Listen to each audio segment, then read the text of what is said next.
they've been great. I think generally franchises are good when you're starting out for people who maybe have less business acumen, who really want a supporting hand, because, the fees can be 5, 10, 15 grand.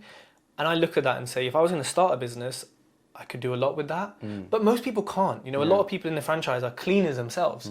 So they have no idea how to set a business up. They've been paid 11 quid an hour for the past 20 years of their life. It's so new, scary, and so it makes sense to kind of be part of a franchisor.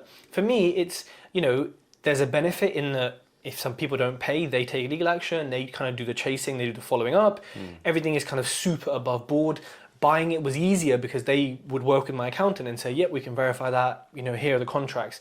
There's obviously kind of downsides, the contracts for the business are technically with the franchisor, not my limited company, as all franchisors do. That's where they hold their value in having these contracts. But when I email, they respond flipping quickly. Generally helpful. They've introduced me to other people in the franchise to help train me or teach me certain, calculating quotes and things like that. So, I wouldn't say to people, don't buy into a franchise.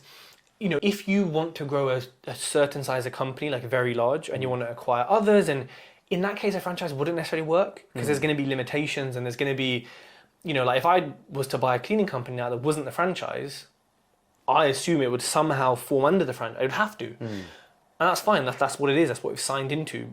And if that was the aim, then I wouldn't have done this. But that's not the aim for me, So with another type of industry that I might grow bigger, I wouldn't buy a franchise.